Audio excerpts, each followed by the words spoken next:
श्री गुरुदेव भगवान की जय। श्रीमद् भगवद गीता के 10वें अध्याय में श्री भगवान ने अपनी विभूतियों का वर्णन करते हुए विशेष नाम बताए हैं, लेकिन जितना नाम लिया गया या नहीं लिया गया, विशेषता, सत्यता, चैतन्यता, आनंद, प्रियता, प्रत्येक वस्तु भगवान की ही विभूति है।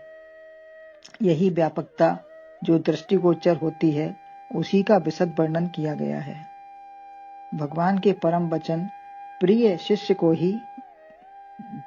के प्रति ही वर्णन होते हैं। यद्यपि परमात्मा के वास्तविक स्वरूप को महर्षिगण, देवतागण कोई भी नहीं जानते, लेकिन लोक महेश्वर विभूति रूप को अज अनादि अव्यय जानने वाले असम्मूढ़ जो विद्वान हैं, ज्ञानी हैं, वह सभी पापों से मुक्त हो जाते हैं।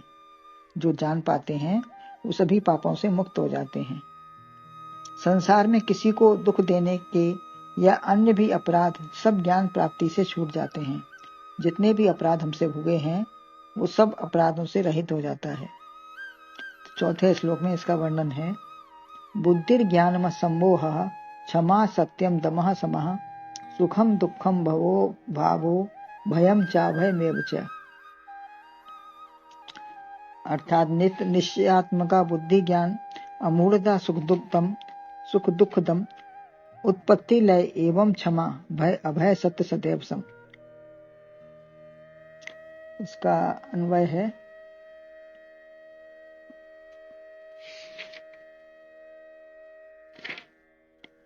बुद्धि ज्ञानम असम्मोह क्षमा सत्यम दमः समः एवं एव सुखम दुखम भव अभाव च भय अभयम।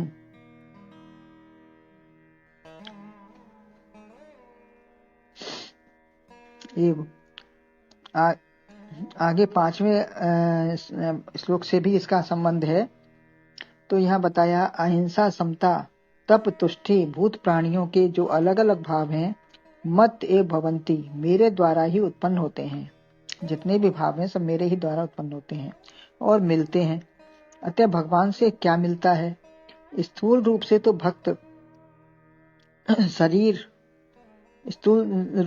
भक्त को शरीर, भोजन, वस्त्र, मकान, धन, ऐश्वर्य सब भगवान से ही प्राप्त होते हैं।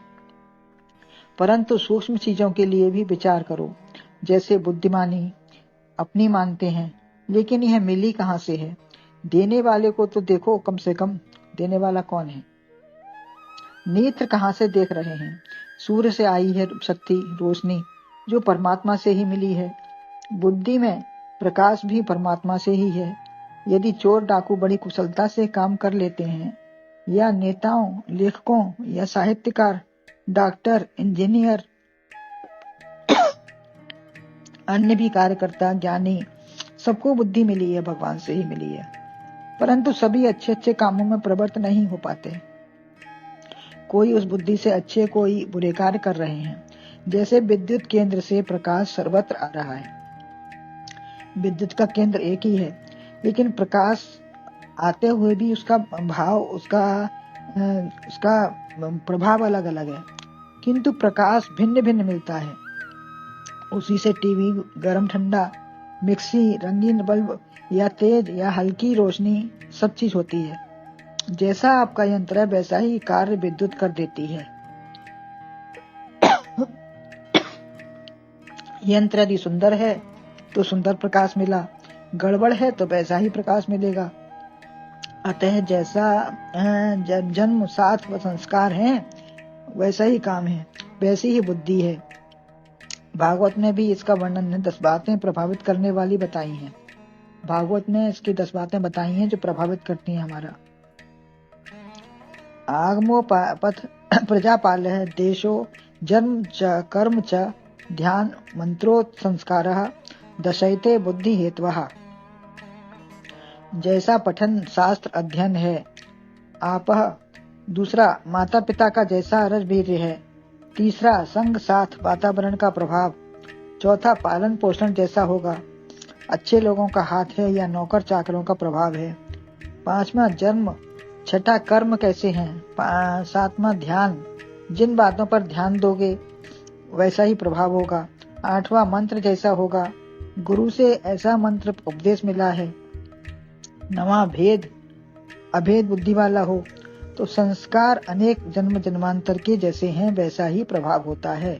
ये सब संस्कारों का प्रभाव होता है। जैसा हमारा जन्म जन्मांतर से चला आ रहा है वैसा ही हमारा भाव और प्रभाव बनता है।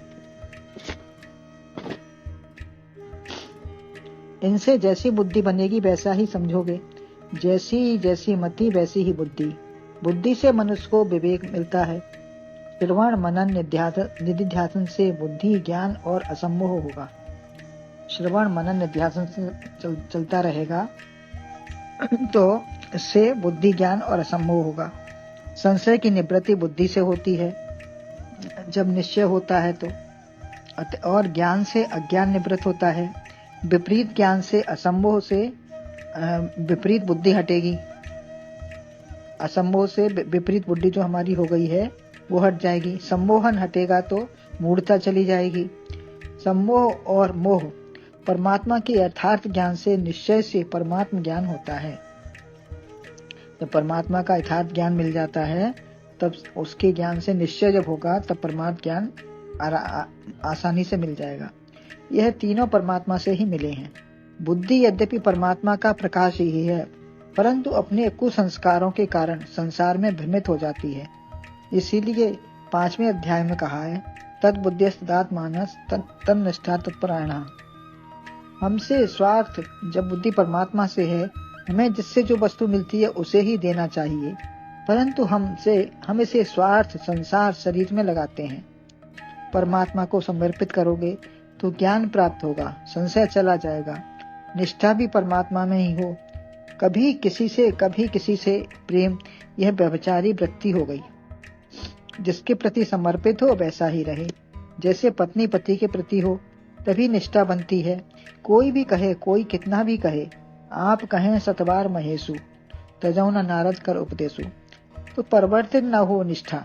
निष्ठा हमारी परिवर्तित ना हो, चाहे कुछ भी बड़े से बड़ा पहाड़ टूट जाए। भगवान एक है, विभिन्न रूपों से पूजो, परंतु वह एक ही है। गुरु का कभी परिवर्तन नहीं होता। जो एक बार बन गए वो गुरु हमेशा रहेंगे। गुरु पद होता है, गुरु शरीर नहीं होता। जो भी है वही महान है। लौकिक पति की तरह आध्यात्मिक एक परमात्मा ही है। तभी कोई कलमश रहित होता है।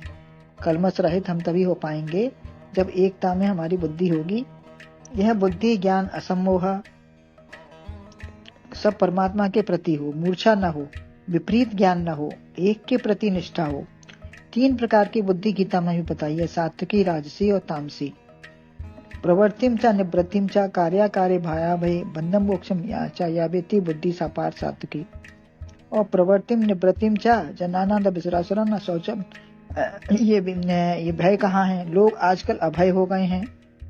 वो प्रवृत्ति निवृत्ति कुछ जानते ही नहीं है, इतने अभय हो गए हैं कि जो कर रहे हैं वही सही है हमारा। बुरे कामों के लिए अभय न हो, अभयम बनो, लेकिन कहाँ प्रवृत्त हो? अभय हो के हम कहाँ लगें? ऐसा नहीं है कि हम कुछ भी कर रहे हैं हमारा सब सही है।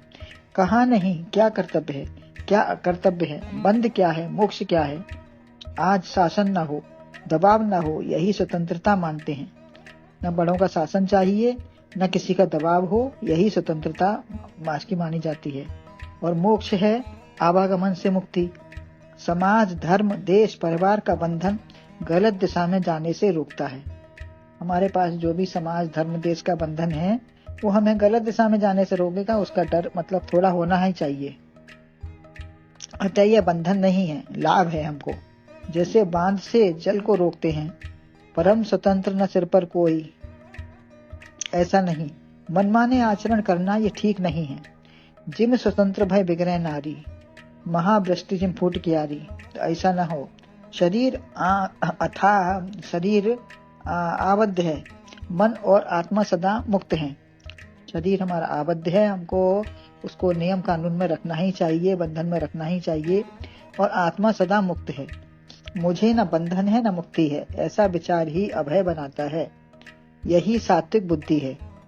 यया धर्मम चा कार्यम कार्य भय।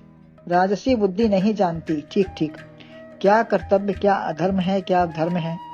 और तामसी विपरीत बुद्धि वाला तो अधर्म धर्ममिति या सर्वार्थान विपरीत इंसान से, वो सब कुछ जीव जो कुछ है सब उल्टा ही देखता है, उल्टा ही समझता है, उसकी बुद्धि विपरीत ही चलती है। सभी उल्टी खराब बातों को अपने लिए अच्छा समझता है। और तमोगुण से आच्छादित बुद्धि वो रहती है, वो बुद्धि जो है तमोगुण से आच्छादित रहती है और अच्छी बात उसके समझ में कुछ आती ही नहीं। अतः सीधा देखें, गलत ना जाएं, राजस और तामस को त्याग करें। जो निश्चय ना कर सके सात्विक बुद्धि का विचार करें। जो निश्चय ना कर सके ऐसी राजस तामस बुद्धि का त्याग करके सात्विक बुद्धि पर विचार करें और उसका अनुशीलन करें। यथार्थता को जाने समझें, उस पर चलें, तभी सत्य स्वरूप परमात्मा से मिल पाएंगे और उसमें बुद्धि लगेगी। तभी बुद्धि रूपी बर्तन चमकता है। ये हमारा बुद्धि रूपी बर्तन, उसमें चमक आएगी जब हम सात्विकता में रहेंगे, परमात्मा को जानेंगे, उसके नियम बंधनों को समझेंगे, मानेंगे। धर्म में अर्थ काम मोक्ष का विचार करने पर ही मजकर बुद्धि परमार्जित होती है। धर्म में बुद्धि होगी तभी वो अर्थ और काम को मोक्ष का विचार करने पर ही मंजेगी। बुद्धि परमार्जित होती है तब अपना स्वरूप झलकता है और जान पाता है। यह बुद्धि परमात्मा से मिली है तो संसार के दुख द्वंद से क्या मतलब।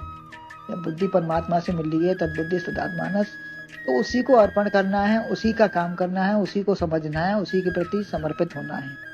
तो हमें संसार के दुख द्वंद हमें न सताएंगे और न हम उसमें फंसेंगे। गुरुदेव भगवान की जय।